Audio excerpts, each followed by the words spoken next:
last meeting, we discussed the Fibonacci sequence and the harmonic sequence.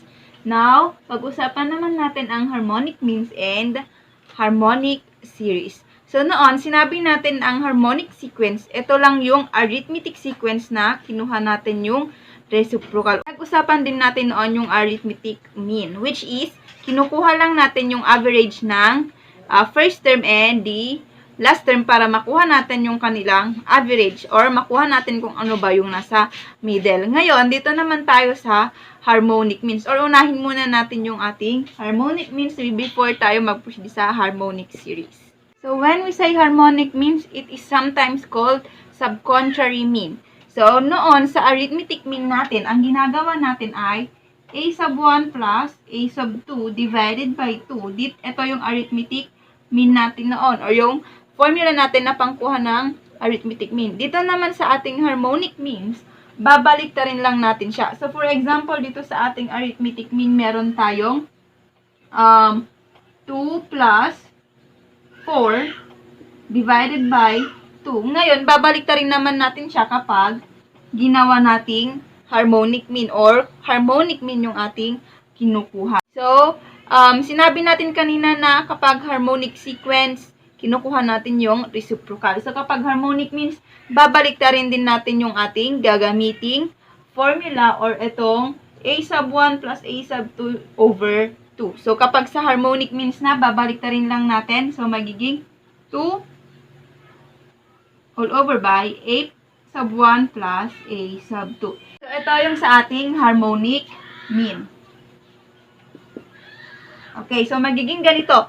Pero, di ba sabi natin kanina na kapag harmonic sequence, kinukuha naman natin yung reciprocal ng ating arithmetic sequence. So, itong arithmetic sequence natin ngayon dito ay kukunin din natin yung reciprocal niya para maging harmonic sequence na may apply natin sa ating formula na harmonic mean. So, ito ang magiging itsura niya na ay 2 all over by, for example, yung ating given kanina ay ito. So, kukunin lang natin yung reciprocal.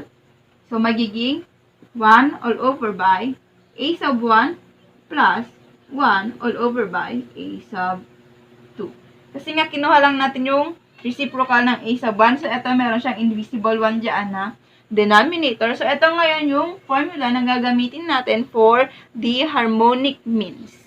So, para mas maintindihan nyo siya, meron tayo ditong given example.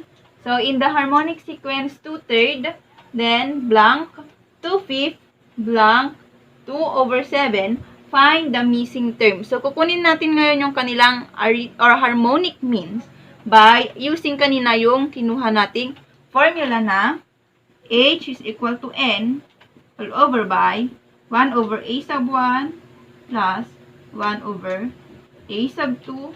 So, yan. Okay. So, before that, kailangan muna nating baliktarin yung ating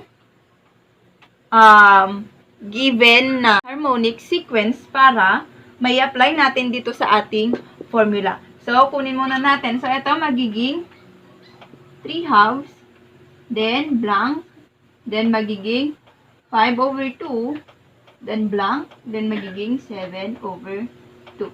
So, kapag nabaliktad na natin siya or nakuha na natin yung reciprocal, pwede na natin siyang ipunta dito sa ating formula na gagamitin. So, a sub 1 and a sub 2, ibig sabihin lang yan ay itong dalawang ito. Ito muna yung magiging a sub 1 natin, ito yung magiging a sub 2 natin para makuha natin yung ating nasa middle or yung ating mean. Okay, so apply na natin siya. So, we have h is equal to, yung n natin dito ay 2 kasi nga dalawa yung ating pag-aaden all over by, ito, binaliktad na natin kanina. So, ito na yung magiging itsura niya. So, we have 3/2 plus 5 over 2. Okay, so next. Simplify the equation.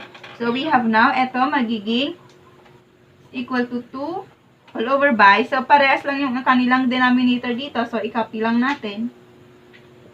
Then, add natin yung numerator, which is 3 plus 5 will give us 8. Okay, so ito ilagay natin siya sa, para mas mapadali yung ating pagsusolve, magiging 2 divided by, or kunin na natin yung reciprocal para mag-proceed na tayo sa multiplication. Kunin natin yung reciprocal ng nandito sa baba.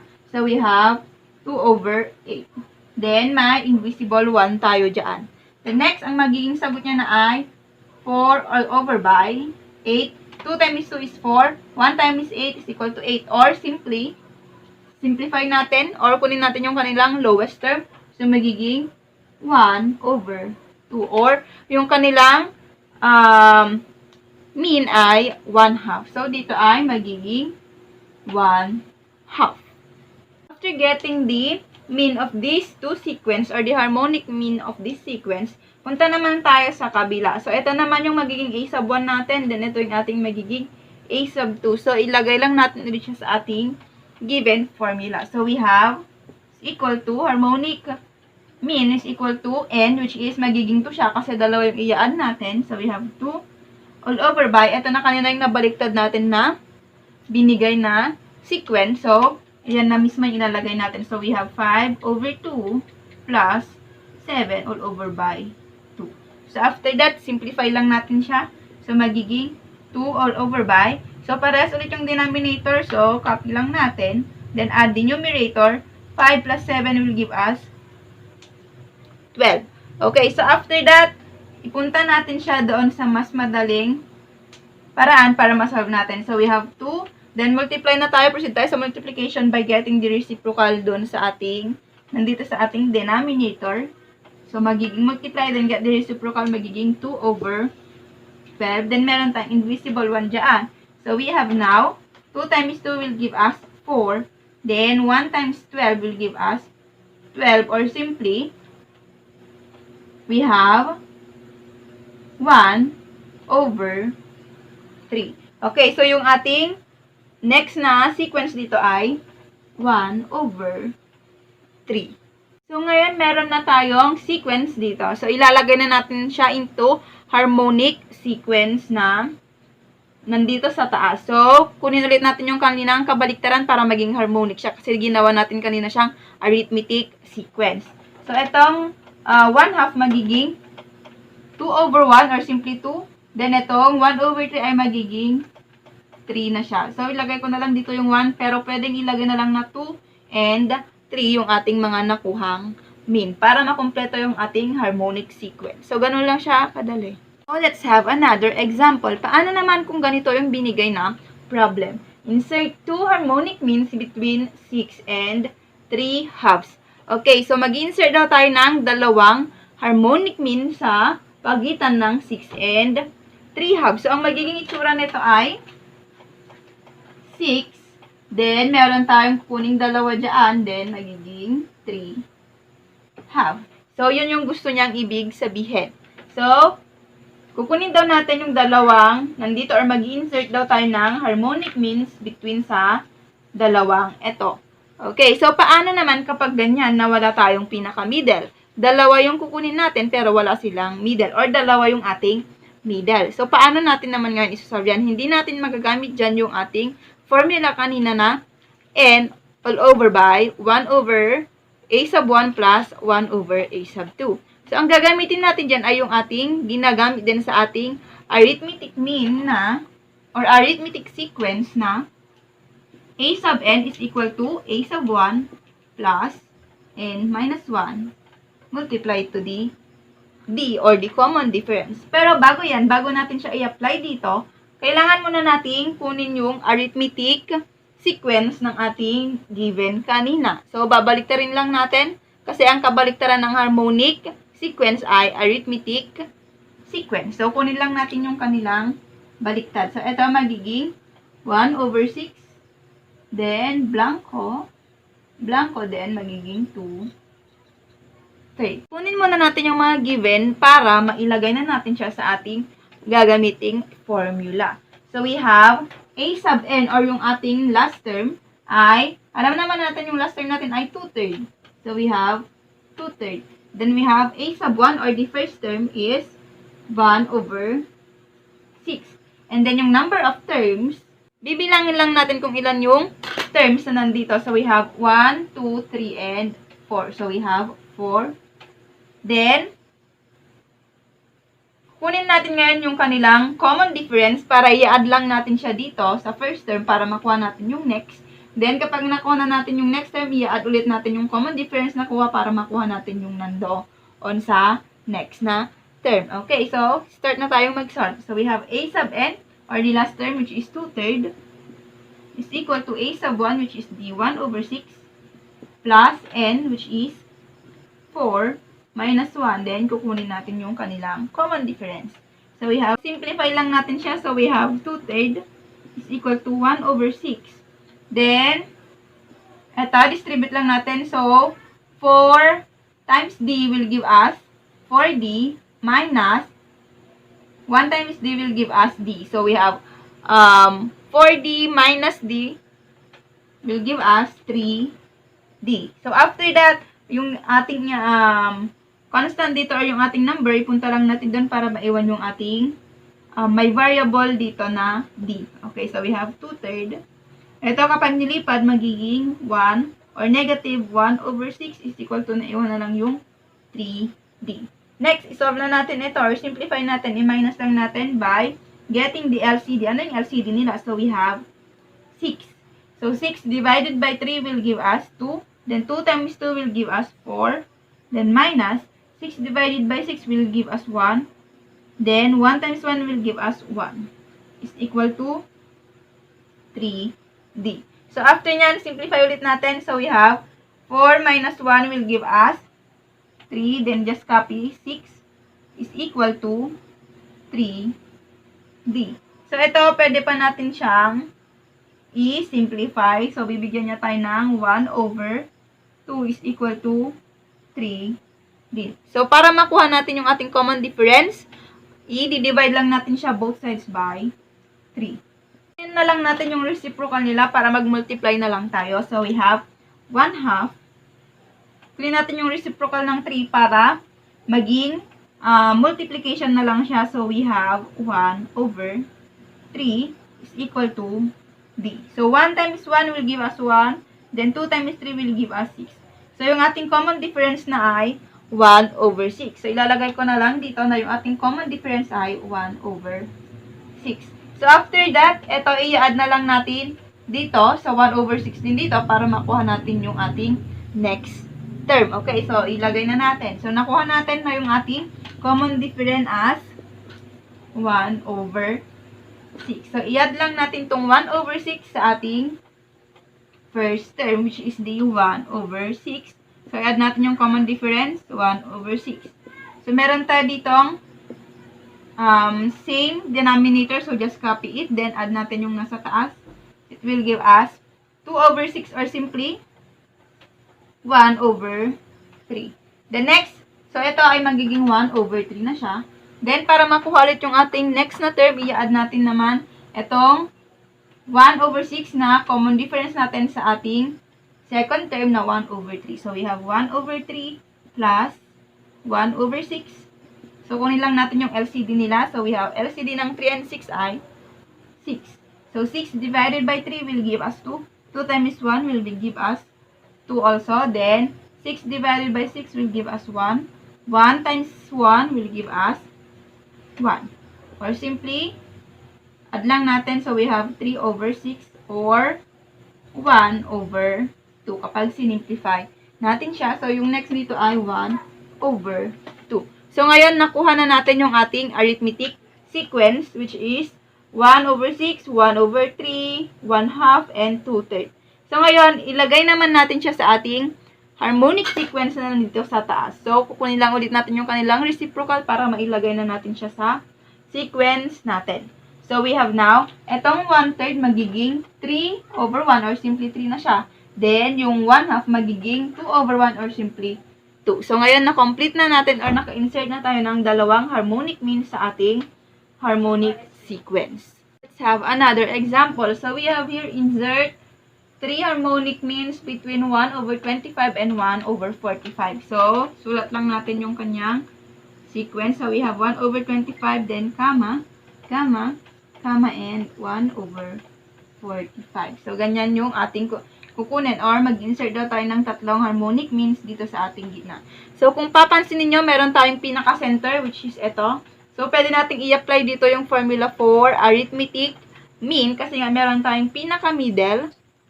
Pero, kailangan muna natin kunin yung reciprocal para maging arithmetic sequence siya. So, kapag ginawa natin itong arithmetic sequence, magiging 25, then comma, then magiging 45 na lang siya. So, gamitin muna natin yung ating arithmetic mean na formula. So, yung formula natin for arithmetic mean ay, we have a sub 1 plus a sub 2 all over by 2 para makuha yung nasa middle.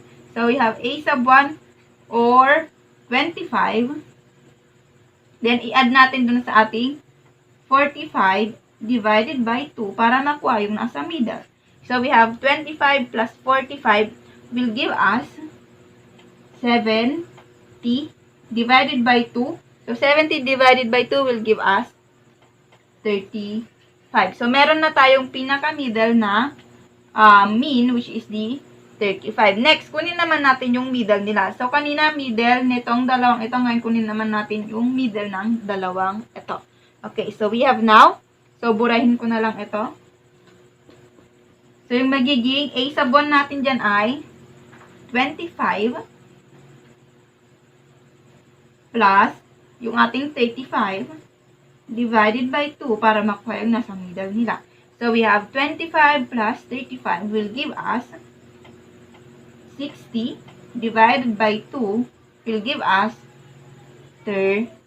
So, yung nandito ay 30. Next, kunin naman natin yung middle ng 35 and 45. So, we have a sub 1 plus a sub 2 over by 2. So, we have now 35 plus 45 divided by 2. So, 35 plus 45 will give us 80. Then, divided by 2 will give us 40. So, yung nandyan na ay 40. So, ngayon, meron na tayong arithmetic sequences dito. So, ngayon, gagawin naman natin siyang harmonic sequence para makumpleto natin itong sequence na nandito. So, kunin lang ulit natin yung kanilang reciprocal para maging harmonic sequence na siya. So, ano yung reciprocal ng 30? So, we have 1 over 30. Reciprocal ng 35, 1 over 35. Then, reciprocal ng 40, 1 over 40. So, ngayon, naka-insert na tayo ng 3 harmonic means between 1 over 25 and 1 over 45. So, ganun lang siya kadali. Pero, pwede nyo rin gamitin yung ginawa natin kanina sa pangalawang example. For the arithmetic sequence na a sub n is equal to a sub 1 plus n minus 1 times the common difference. Pwede rin yon. Kunin mo na yung common difference, then i-add lang natin sa ating first term na 1 over 25. Then, kapag nakuha na yung nandito, i-add ulit yung common difference para malakuha yung nandito. Then, ulit, i-add ulit yung common difference para makuha yung nandito term. So, ganun lang siya kadali. Now, let's talk about the harmonic series. So, kung meron tayong arithmetic series, meron din tayong harmonic series. Noong sa harmonic or sa arithmetic series, ang ginagawa lang natin ay ina-add natin yung binigay na arithmetic sequences. So, parehas lang din sila sa harmonic series na i-add naman natin dito yung binigay na harmonic sequences or getting the sum of the harmonic sequences. So, let's have an example. So, we have here, find the sum of the harmonic series 3 halves plus 6 over 7 plus 3 fifths plus so on and so forth plus 6 over 19. So, i-add daw natin sila pero hindi natin alam kung ano ba yung mga nandito sa pagitan ng 3 fifths tsaka sa 6 over 19. Okay, so masasolve natin sila by using ulit yung ating arithmetic sequence na formula. But before that, ilagay muna natin itong harmonic sequence natin sa ating arithmetic sequence. So, ito magiging 2/3 plus 7 over 6 plus 5 over 3 plus so on and so forth plus 19 over 6. So, ngayon, kukunin natin yung value ng ating n or yung ating number of terms para alam natin kung ilan ba yung i-add natin, then kung ano ba yung mga nandito sa susunod sa 3 over 5 hanggang sa 6/19. So, gamitin lang natin yung formula na a sub n is equal to a sub 1 plus n minus 1 times d. But before that, kunin muna natin yung ating mga given. Okay, so yung ating a sub n ay, ilan ba yung ating, or ano ba yung ating last term? So, yung last term natin dyan ay magiging 19/6. Then, we have a sub 1. Ano yung ating first term? We have 2/3. Then, the number of terms. So, yun yung kukunin natin. Number of terms is unknown. Then, common difference. So, kailangan natin ng common difference. So, kukunin muna natin siya. So, paano yan? So, by subtracting the second term to the first term. So, we have d is equal to a sub 2, which is 7/6 minus the first term, or a sub 1, which is 2/3. Okay, so we have, ano yung kanilang LCD? We have 6. Then, 6 divided by 6 will give us 1. 1 times 7 will give us 7. Then, minus 6 divided by 3 will give us 2. Then, 2 times 2 will give us 4. So, we have now, common difference is 3/6, or simply 1/2. Okay, so yung kanilang common difference ay 1/2. So, we have here, d is equal to 1/2. So, ngayon, kumpleto na yung ating mga given. So, ilagay na lang natin siya sa ating formula. So, burahin ko muna to. So, we have now a sub n, which is 19/6 is equal to a sub 1, which is 2/3, plus yung n natin, wala. So, just copy n minus 1. Then, yung common difference, which is 1/2. So, simplify na tayo. So, we have 19/6 is equal to 2/3 plus, so, ito is distribute muna natin. So, we have 1/2 times n will give us n/2. Then, ito, 1/2 times -1 will give us -1/2. Then, next, ito, pagsamahin na lang natin kasi parehas naman sila ng denominator. So, magiging n minus 1 all over by 2 na siya. Okay.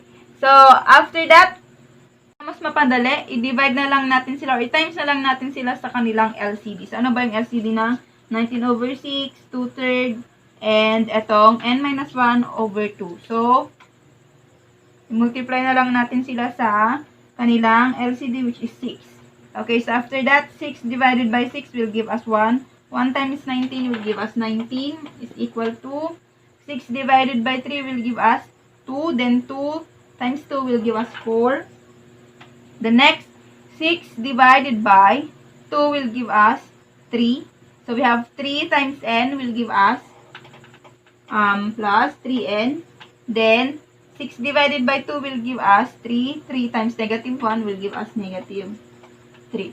So, after that, simplify ulit. So, we have 19 minus, i-minus na natin itong 4 tsaka 3. Kasi nga, parehas silang constant. So, we have 4 minus 3 will give us 1 plus 3n. After that, or equals yan. After that, itong 1, ipunta na natin sa kabila. So, we have 19 minus 1 kasi transpose, so magiging negative, is equal to 3n. The next, we have 19 minus 1 will give us 18 is equal to 3n. Then, para makuha yung ating value ng n, we have to divide both sides by 3. So, makakancel na yan. So, n is equal to 18 divided by 3 will give us 6. So, yung ating number of terms or kung ilan yung terms natin daw dito ay 6. Kuha na natin na yung number of terms natin ay 6. Then, yung ating common difference ay 1/2. So, kung papansinin nyo, meron na tayo ditong sequence na 1, 2, 3, 4. So, dalawa na lang yung kukunin natin. So, meron tayo ditong a sub 1, a sub 2, a sub 3. So, yung ating number of terms ay 6. So, ito yung ating a sub 6. Then, yung kukunin na lang natin dyan ay a sub 4 and a sub 5 para makumpleto na yung ating sequence at makuha na natin yung ating harmonic series. Okay, so, paano natin makukuha ngayon yung ating a sub 4 or yung pang-apat nating na terms? So, we have to add itong third na term natin or third na sequence natin into the common difference, which is the 1/2. So, we have, para makuha yung a sub 4, we have to add the a sub 3, which is 5/3 plus the common difference, which is 1/2. Okay, so we have now, LCD nila ay 6. 6 divided by 3 will give us 2, then 2 times 5 will give us 10, plus 6 divided by 2 will give us 3. 3 plus, or times 1 will give us 3. So, we have 13/6. So, yung ating a sub 4 dito ay, eto na, 13/6. Next, kunin naman natin yung ating a sub 5. So, we have a sub 5. I-add naman natin ngayon yung ating a sub 4 sa ating common difference. So, yung ating a sub 4 ay 13/6 plus the common difference, which is the 1/2. The next, kunin ulit natin yung kanilang LCD, which is 6. 6 divided by 6 will give us 1. 1 times 13 will give us 13. The next, 6 divided by 2 will give us 3. 3 times 1 will give us 3. So, we have now 13 plus 3 will give us 16. Then, copy 6. So, yung ating a sub 5 ay 16/6. 16/6 or simply 8/3. So, after that, pwede na natin siyang ilagay doon sa ating harmonic series dito by getting ulit yung ating reciprocal para makumpleto na yung ating harmonic sequence at makuha na natin yung sum ng ating harmonic series. So, we have now 3/2, yun na, plus 6/7, plus 3/5, plus yung ating fourth term or fourth sequence na ito. Pero kukunin muna natin yung kanilang harmonic sequence or baliktarin natin sila para mailagay natin dito. So, we have, get the reciprocal, magiging 6/13. Then, yung last ay magiging 3/8. So, yung ating magiging final na sagot dito ay 94,737 all over by 69,160. So, ito na ngayon yung ating final na sagot. By, or pag kinuha natin yung sum ng ating harmonic series na ito.